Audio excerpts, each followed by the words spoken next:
Excavation Profits Podcast by Excavation Marketing Pros.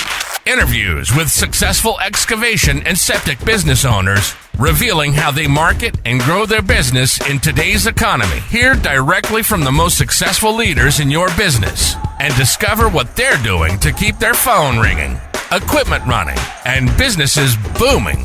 Now your host, Scott Andreessen. All righty. Welcome, everyone, to the Excavation Profits Podcast. I'm your host, Scott Andreessen, and I have a super special, extraordinary guest, Mr. Tom Reber. Tom, I'll announce you as best I know how, speaker, podcaster, business coach, founder of the Contractor Fight, HGTV host, and I want to say fine lover of tequila. I read that somewhere. Have I missed the mark, or is that pretty close? There you go. You nailed it, man. I appreciate it. Thanks for having me. Thank you so much. So yeah, this is going to be a very, very valuable session for our listeners. And can we just start off with you telling a little bit about your background and what led you to start the Contractor Fight? Yeah, absolutely. I sold my painting company in 2012 and wasn't sure what I was going to do. And somebody tapped me on the shoulder one day, asked me to speak at some local event outside of Chicago where I was living at the time. And I spoke at this business event about how to grow a business or something like that. And it helped a bunch of people, and it really lit the pilot light for me, if you want to call it that, to where, I thought I was like, I think I found my next thing. And so I just started speaking and helping and coaching here and there. That was around 2013, 14. And then 2015, I started our podcast. 2017, I rebranded everything to the Contractor Fight. And we're just trying to help people run strong businesses that, allow them to stop stealing from their families, time, money, memories, this and that. The grind of a business owner, and it's easy to put everyone first and give yourself and your family scraps, all in the name of trying to grow the business. And so that's what we've been doing since almost a decade now. Very cool. Yeah. I want to unpack some of that for our listeners in a little bit. Can you tell me about what were some of the challenges you faced when you first started out in the contracting industry as a painter? Well, I was just a painter. I wasn't a business guy. I didn't know a thing about business. The only thing I did well was I was able to generate work. I'm very, what do you want to call it? Very focused and committed on prospecting, building relationships, shaking the bushes, if you want to call it that. And, but I had no clue early on how to make money, because like so many contractors, I was busy and broke and couldn't figure out how to get over that hump. And it was a grind, because I didn't know my numbers. I priced off the going rate. I didn't know what sales was. I thought sales was just you go out there and you scribble stuff on a clipboard and you say it's going to be $8,000, and that's just order taking. That's not sales. So there were so many things. I didn't know the first thing about marketing, just so many things. I knew the trade and, was solid at that. We did great work, and everybody was making money but me. And that was the biggest struggle there, because I was just in my own way. I'd put the time in, I would obsess over spray tips and different tools and products and stuff, and thinking that was all about the business, when in reality, it's a totally different skill set running a business versus doing the actual work. Interesting. Yeah. Now, I read that you were also in the military, so thank you for your service. How has that helped you with your approach to business and leadership? I was in the Marine Corps. I was fortunate to have a couple of my high school football coaches who were also Marines. And so I, all through high school, I was kind of exposed to that mentality of, focus and discipline and, doing things at a high level. And I did everything at a high level except school. I hated school. And, the only thing that kept me eligible was football. And so, but, going in and out of the Marine Corps and leading men there and taught me a lot about how to really connect with different types of people. You've got every different race and different backgrounds and economic status. And, there's a lot of juggling of personalities and getting to know people. And that really served me, I think, pretty well in what I do now and, what I did with our painting businesses. And, that, and I would say just having being able to identify a clear target. The worst thing we could do is start shooting out our marketing messages or whatever it is if we're not clear on exactly what we're trying to accomplish. And I think that's something that was really picked up in the Marine Corps, that you want to be pretty accurate at what you're putting your crosshairs on. And so I think a lot of the discipline, the clarity, the focus, and then just knowing that success is inconvenient. Nothing good comes without getting punched in the face a few times, along the journey. And if you're not getting punched in the face building your business, you're probably not setting big enough goals and holding yourself accountable to the actions each day. Success is, nobody gets to the top of the podium and they have their arm lifted in victory that was like, yeah, this was pretty easy. You stand up there. That's why you see so many athletes break down and cry when they win the gold medal or something, because they know the journey that it took to get there and it finally paid off. That's very well put. I know that your organization has helped, is it accurate to say thousands of contractors at this point? It's hundreds of thousands at this point. Yeah. My God. Okay. Yeah. And so that type of knowledge, I would have to say you've seen it all, heard it all. What are some of the most common mistakes that you see contractors make, and how can they avoid them? Well, first, right out of the gate, you got to know your math. We have a large group coaching program called Battleground, and 99% of the people that come into that thing don't know their numbers, meaning they have no idea what it costs just to be in business for one day. And I'm not even talking your field, right? Your field labor and materials and stuff. That stuff you're only paying if you're doing work. You have other bills in the business. You have your salary and your office people and your marketing and your rent and truck payments and this and that, So, if you're somebody who's, let me get my calculator, you got 25 grand a month in overhead, divided by the number of working days in a month, which is usually somewhere around 22.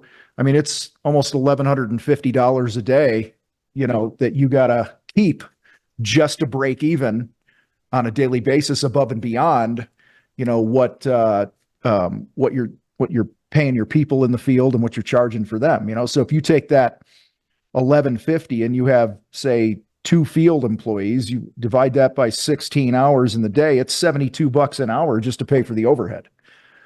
So I think, numbers, number one, is the biggest thing, is people underestimate what it costs to be in business. And then what that causes is it causes this situation where you're continually playing catch up. You're never making enough money because you're not charging appropriately. And so I think number one, you gotta have confidence in your numbers. Number two, you really have to learn how to connect with people in the sales process. Like I alluded to earlier, most contractors go out and they just, they go technical on people. Like, oh, what do you want to do to this side of the hill or whatever, and you go technical, but you're not really digging into what we call the motive of why somebody wants to do the thing. Whatever the thing may be, there's always a deeper emotional reason. And when you can tap into that, it's game over in the sales process, because you're going to show up and communicate and connect with them in a way that your competitors never will. That's why we see people come into our program that are doing $500,000 a year at a 22. I just interviewed a guy named Derek the other day. He's been in our program for about a year and a half. He came to us, he was doing $500,000 a year, 22% gross profit, which is pathetic. And within 12 months, he was doing 2.5 at a 44%. And the main gist of that were the two things I've talked about here. Number one, he got solid on his numbers. And number two, he learned our sales process and he implements it daily. And those two moves alone are pretty much responsible. Now listen, this guy, Derek, he's a highly disciplined dude. He's a bodybuilder. He knows how to be focused and disciplined. And so like knowing what to do and then implementing those things are two different stories, right? We can have this conversation all day about all these things that you can do and ways that you can improve your business. But if you're not going to get up every day, boots on the ground and do the shit that you have to do, you're going to be in the same spot in 6 months or a year from now because you're not doing the do.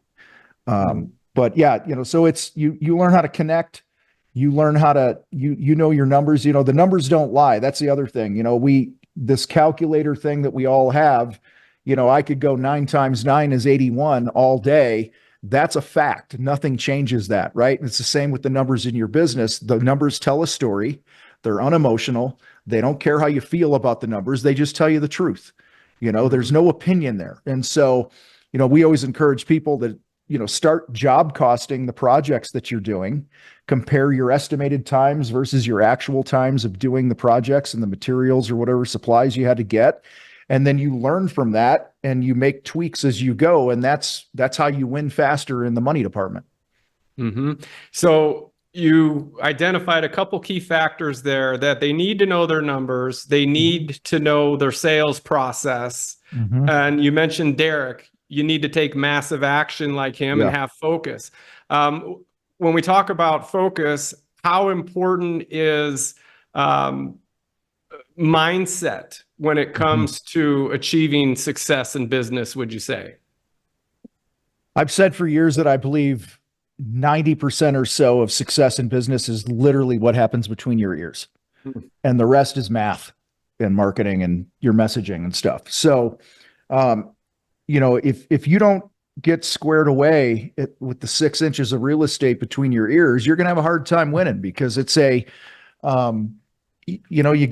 you're surrounded by contractors that don't know their numbers and they make every excuse under the sun about, these are good people. They're working hard. I'm not taking it, but they're like, well, you can't charge that because of the illegals. You can't charge that because of my industry or my town that I live in and all this other BS. And that's what it is. It's BS. You have to learn to reframe these things and tell yourself a different story because we always get more of what we focus on. All right. So for instance, many contractors right now are like, oh, I can't find any good people to work. Nobody wants to work. Everybody's lazy, blah, blah, blah. I've been hearing that for years when the truth is, if you pull back and learn to reframe that and flip it and go, you know what, up until now, I've struggled finding the right people for the team. That's a fact, right? The people I've talked to haven't been a good fit for the team. They haven't lasted for whatever reason, but I'm excited to see who's coming next. I'm excited because I know in this town of 500,000 people that I live in, I know there's at least 3 or 4 people that would love to work for my company. So you flipped it, you reframed it. Now your focus is on that. Our reticular activating system in our brain, the RAS, is designed to show us evidence of what we focus on. And so we have all these thoughts every day. Most of our thoughts are subconscious, right? Mm-hmm.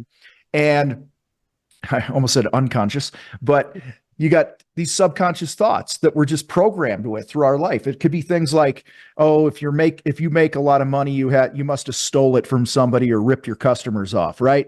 I just want to give a fair price to my customers. You program, from your upbringing, the people you hang with, your worldview, your life history, all those things tell you stories every day. And you need to learn to take control of that self-talk and flip it so that it serves you. And speaking of mindset, a lot of people focus on their problems. I have problems. I've got a shit ton of problems in the businesses that I run right now, just like you do, just like anybody listening to this. All right.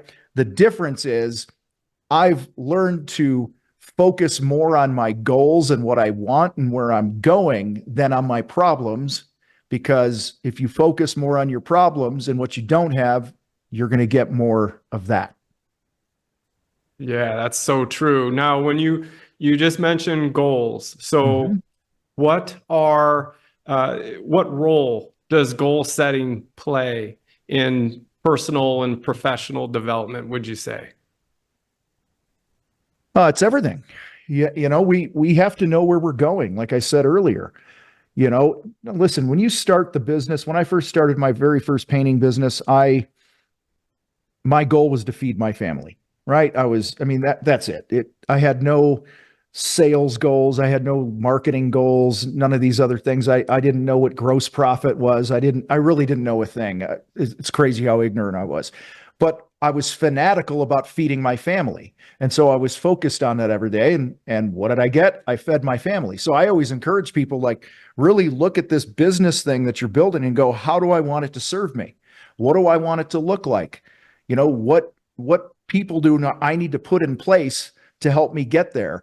And when you're focused on these things and you have absolute clarity and you look at them every day, like we encourage our people in our community, like literally just, guys, open up your app or whatever your goals are written down in the book that you carry around or whatever, and just read them every day. Read them out loud once a day because they stay top of mind, because it's super easy to get hijacked by all the different things in business. But, listen, whether it's relationships, your health, your money, your business, hiring somebody, you always have to have a clear target, or else you'll probably, I use the analogy, like you got the ladder leaned against the wall and you're working hard to carry all the heavy crap up to the top. And then you get to the top and you realize the ladder was leaning against the wrong wall. Okay. And I see that happen all the time, where people are working their tails off. And then when they get where they think they wanted to go, they're really not where they wanted to be, because they never got that absolute clarity of the goal of what they want their life to look like. How do they want to spend their time? What days do they want to take off a year? How much money do they want in their bank account? Every bit of these things in business that we're talking about here, they're all achievable. And all you got to do is get clear on it, get focused, reverse engineer the steps, and then be disciplined each and every day. And that leads me to the last point on goals here.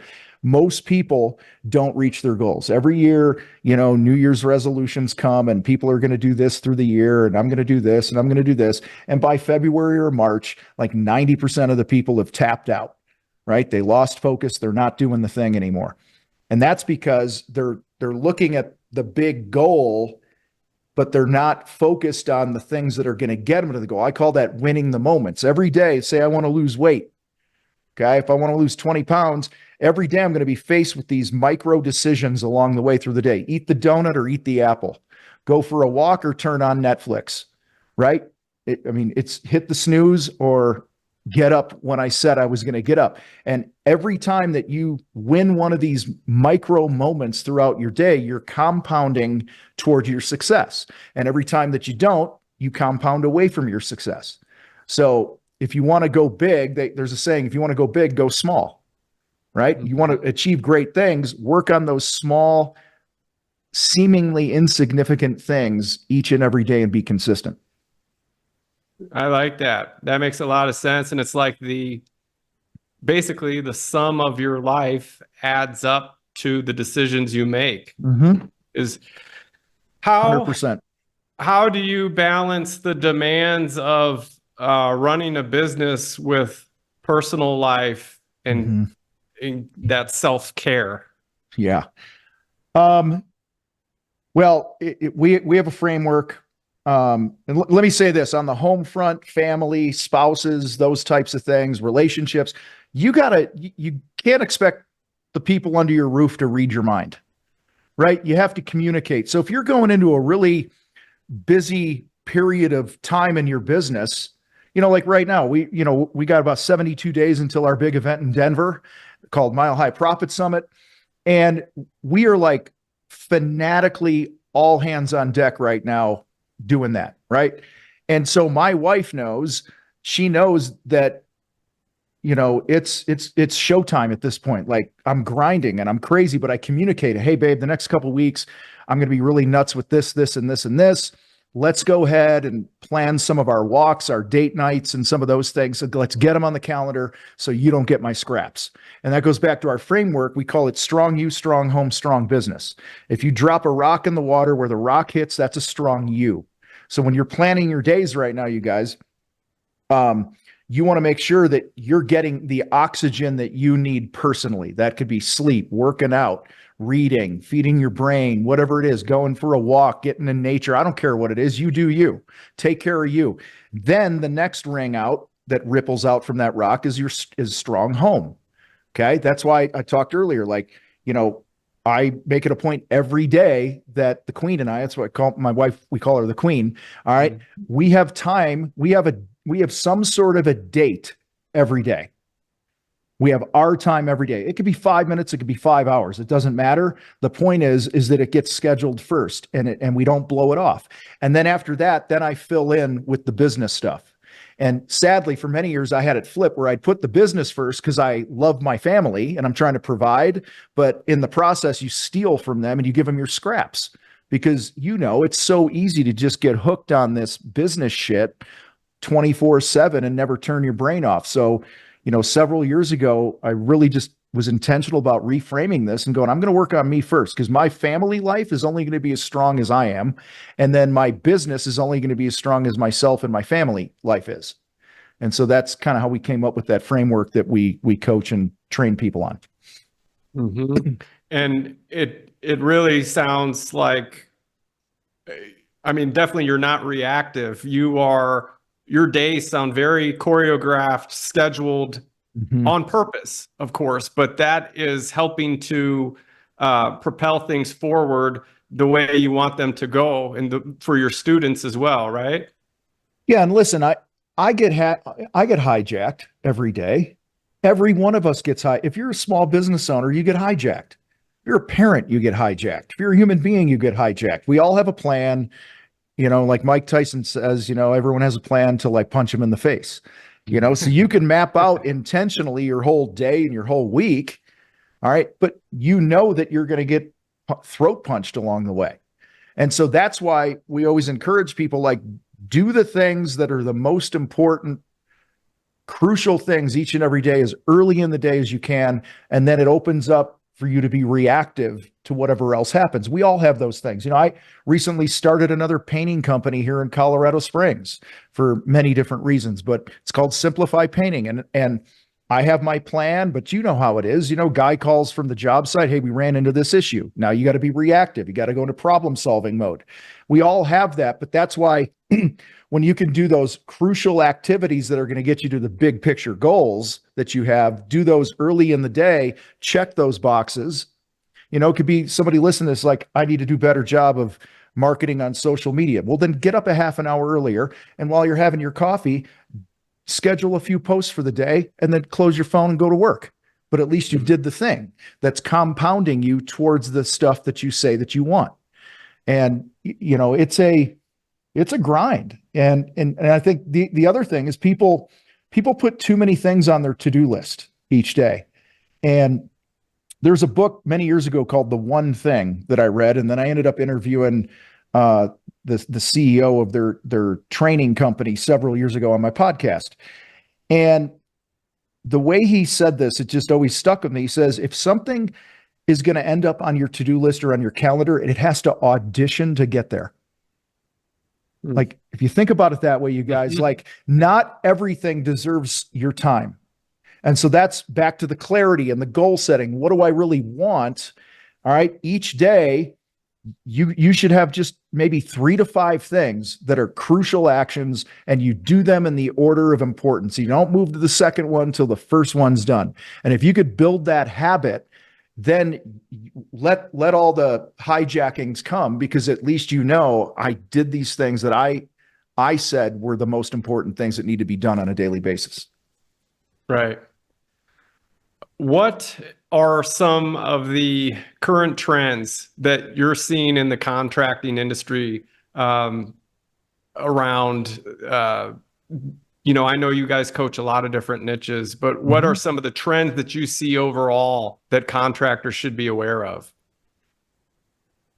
Well, right now, July, and this is go time for contractors. So one of the trends I see every year is when they get into their busy season, they stop building their brand. They stop marketing. And then they wake up a couple months from now and they don't have any work on the calendar. And then they're going into the winter months and now they're starving and they can never get off this cycle, because the pattern is, oh, I'm busy. I think I'm going to be busy forever. Instead, this goes back to, what are those things I need to do each day that are going to move the business forward. And one of those is lead generation, building your brand. And so that's a big issue that I see every year. Another one right now in 2024. Listen, we're in an election year. I'm talking to a lot of contractors. We got crazy inflation. There was a guy the other day did a TikTok. I don't know if you saw it or heard about it. He went to his Walmart.com order history from 3 years ago, and he looked at this order and he ordered the same exact order today, and it was almost 4 times as much. Wow. Okay, in 3 years. Okay, so listen, these are the field conditions, right?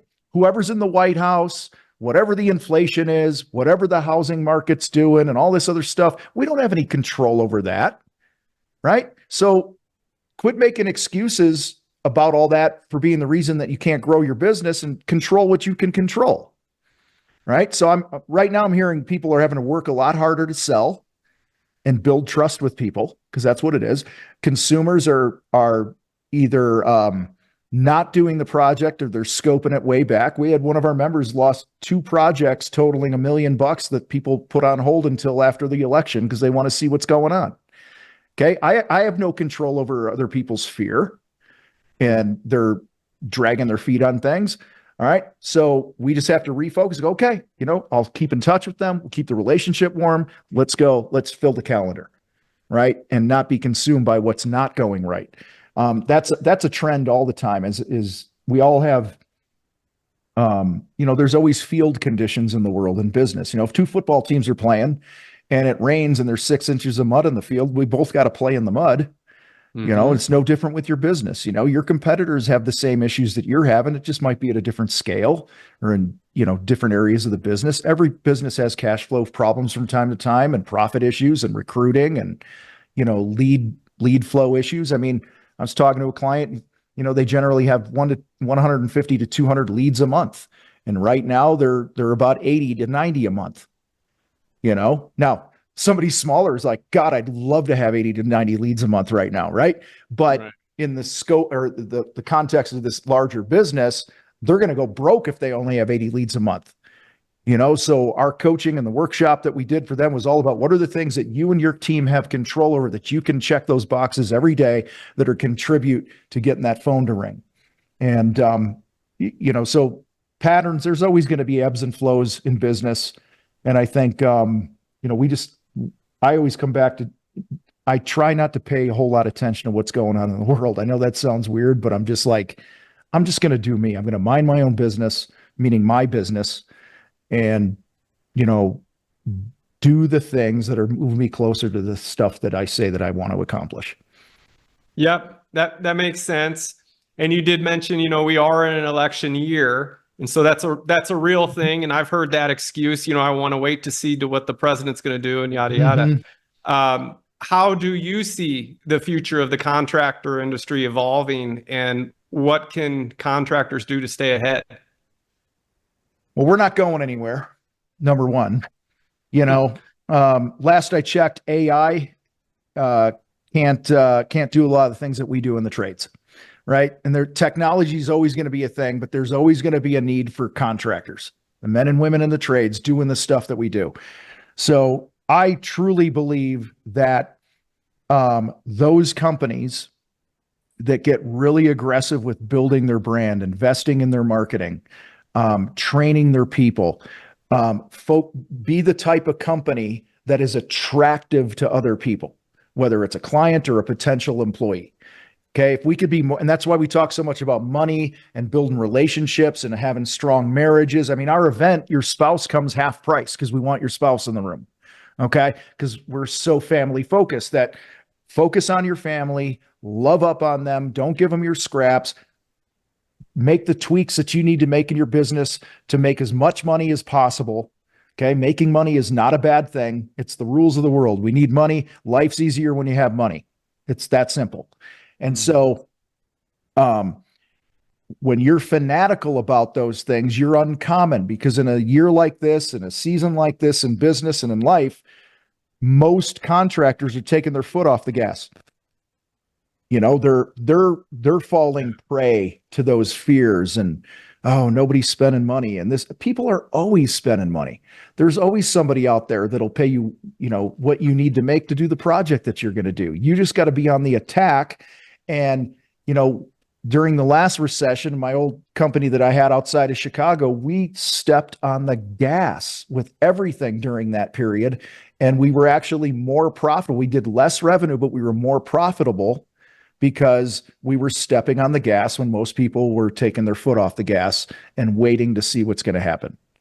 I talk a lot about being on the hunt, being on the attack, being proactive about communicating with your past customers and your database, and you should be prospecting on a regular basis. You should be getting, our rule is get a 50% gross profit on your projects, because the higher your gross profit is, the less work and less leads and jobs that you need to break even, right? So who doesn't want to work less and make more money, right? And that's where the head trash comes with like, oh, I can't charge that in my industry. That's not the going rate. My competitors are all.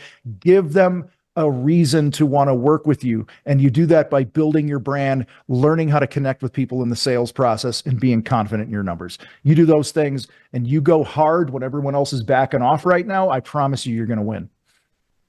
It's not going to be easy. It's not going to be easy. You're going to raise your hand at the podium and you're going to be like, damn, that was a hard one. Right. But nothing great happens without a tough journey. What advice would you give a contractor starting out in their business? First and foremost, accept and embrace the fact that you're no longer a craftsman. Okay. Yes, you still work on the tools. Yes, you still do the thing, but your number one role is not that. Your number one role is being a business owner. And so, if you look at the years and the training and the education and the investment of time and money and all those things for you to develop your skills, like I was a painter, right? So like all those things in money and time that I learned to be good at the craft, I got to take that same focus, effort, and commitment to learning the craft of running a business. So number one, I think you have to embrace that I am no longer just a painter or excavator or whatever I am. I'm literally a business owner. And the number one role of running a business is, number one, to meet a need. And number two, it's to make money. That's it. Okay. We don't pay ourselves in compliments of how beautiful the work was, right? This is how we keep score. Number two, whether it would be, obviously I drink my own Kool-Aid here on the contractor fight. I think we have the best thing going on for contractors on planet Earth. Okay. But whether it's us or somebody else, I think you need to hire a coach. I think you need to go to industry events. You need to surround yourself. You need to change your environment, because most of us, we live on an island in our businesses. And who do we hang out with? We hang out with the same old people doing the same old things with the same old negative mindsets. They're good people. Again, I'm not ripping on people, but my life changed drastically when I started putting myself into higher level rooms of people that were thinking different about money, about discipline, about marketing, about leadership, about the numbers of the business. These different things, they rub off on you. So that's why you should you work it into your budget, for coaching and events and whatever it is. Read books, podcasts. You gotta be a sponge, and then you gotta go do the damn work. Mm-hmm. If you could go back in time, what would you do differently in your career? Everything I just said. Because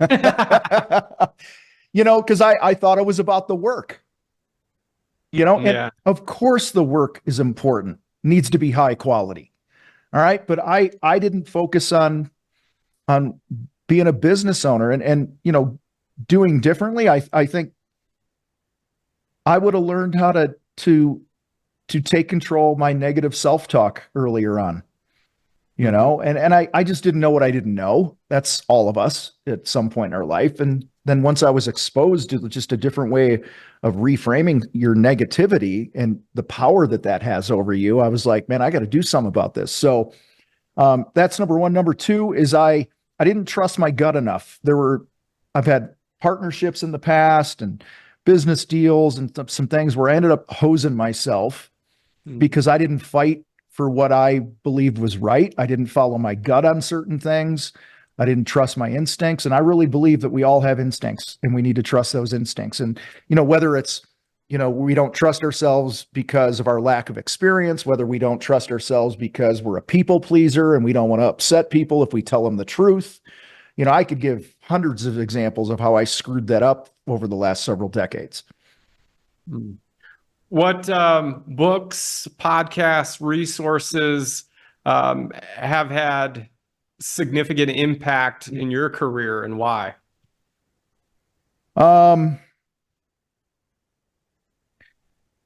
Every time somebody asks me about a book, I'm caught off guard because there's so many. I read I know that's a tough one. I read like a book a week, So right now I'm rereading Relentless by Tim Grover.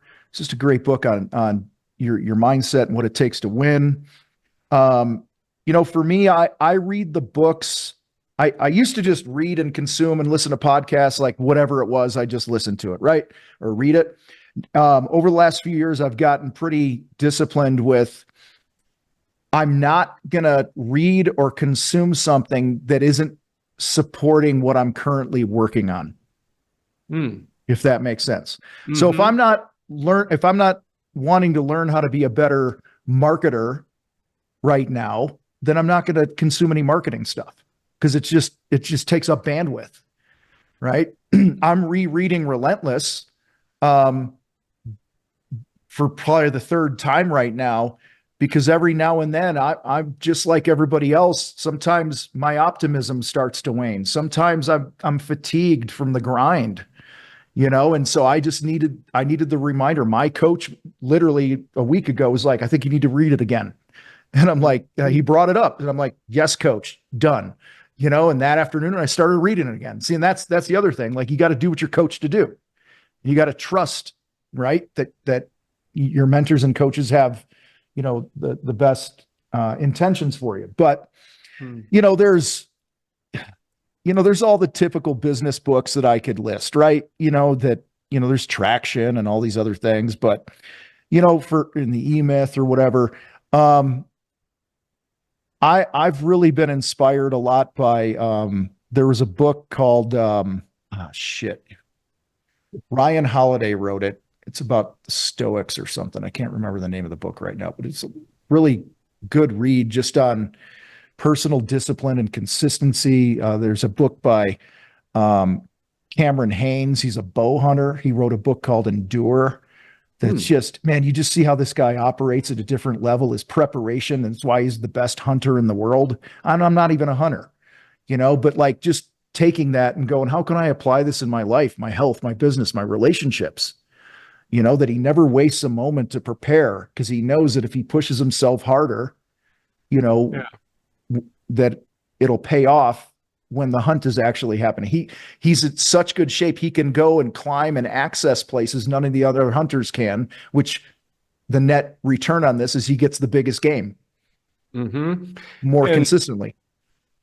Well, and if I'm understanding you right, I like how you put it, is you're recognizing constraints that you might be feeling or having, and then you're finding a book that serves that constraint, and then you're feeding a positive input to help with that, to kind of keep the flow going on a consistent basis. That's cool.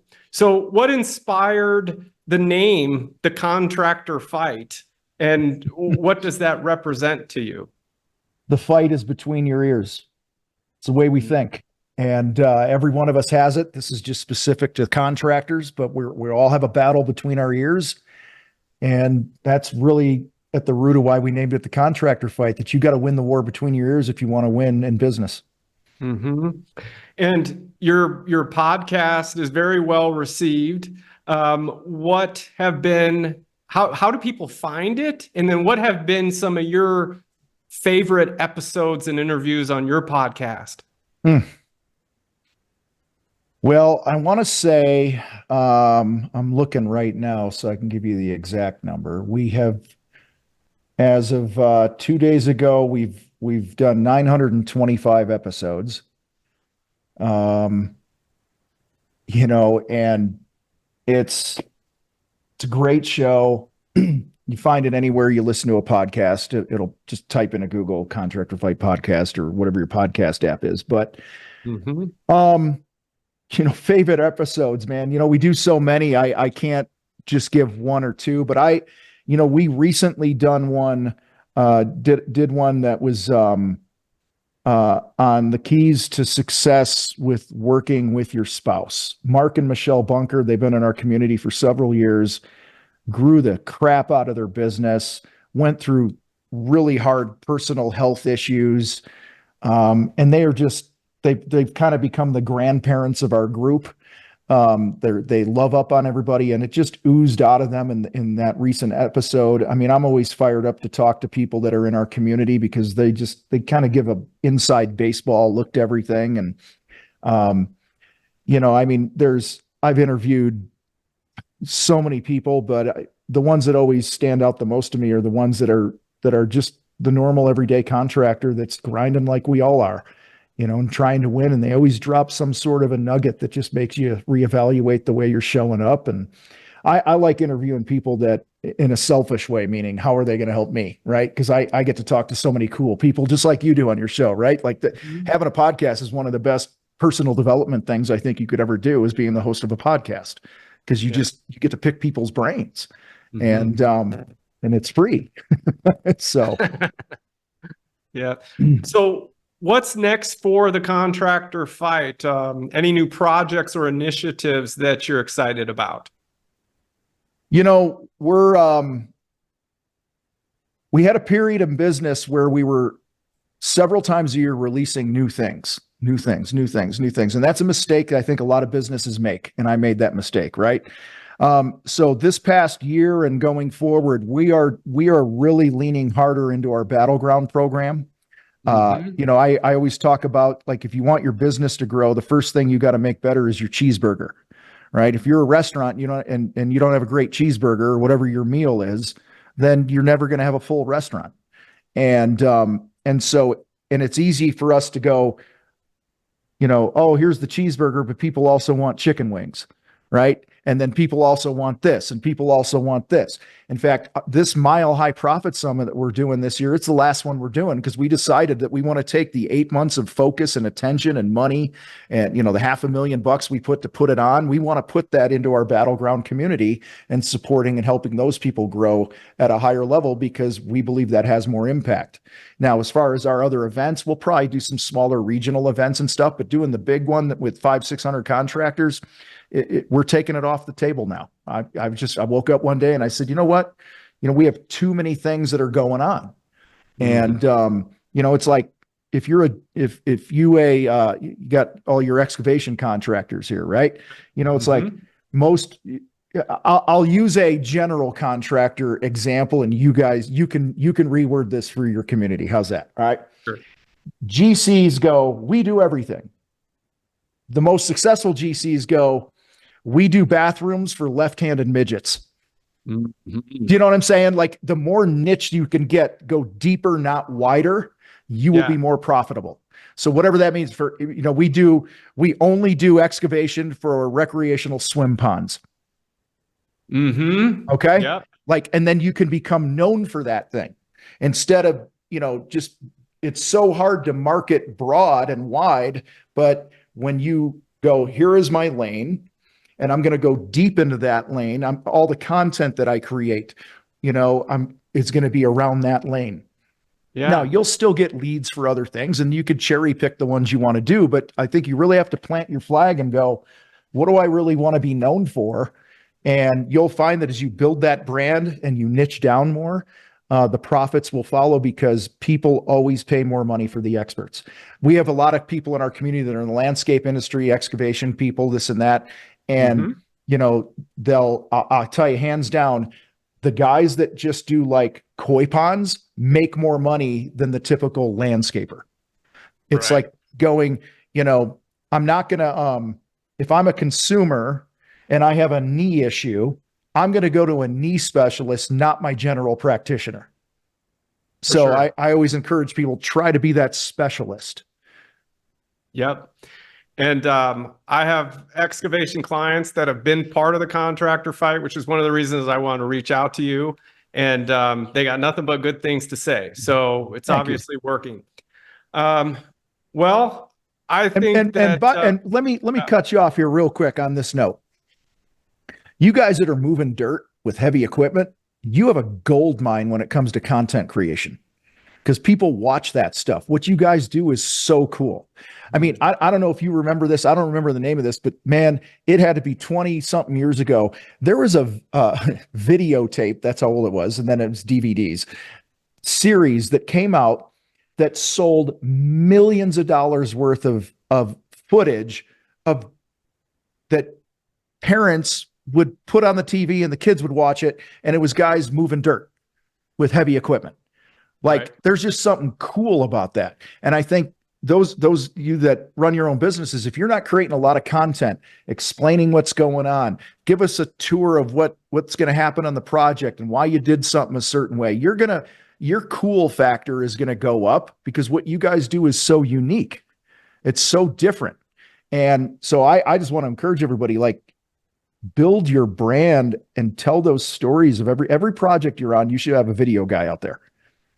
Okay. And I don't care if it's a kid with a damn iPhone. All right. It doesn't have to be highly produced and stuff, but I just think keep showing up in people's feeds, doing cool stuff. You'll get more eyeballs on you and it will build your brand. So true. So listen, guys, that was a super hot tip because the most successful excavation business owners I know, they do have a video guy following them around, doing the drone shots, doing all that. So yeah, awesome. Tom, I truly appreciate it. This was awesome. Wealth of information here. And thank you for giving so much. Thank you for your time and appreciate it. Very Scott, cool. I appreciate you having me, man. Thank you. Yep, my pleasure. Hey there, excavation pros. If you enjoyed today's podcast, make sure to like and subscribe to our podcast and channel. Leave us your feedback and let us know how we did. And hey, if you're interested in taking your excavation or septic business to the next level online, make sure you visit excavationmarketingpros.com today and take advantage of our free resources and mastermind group for excavation and septic industry professionals.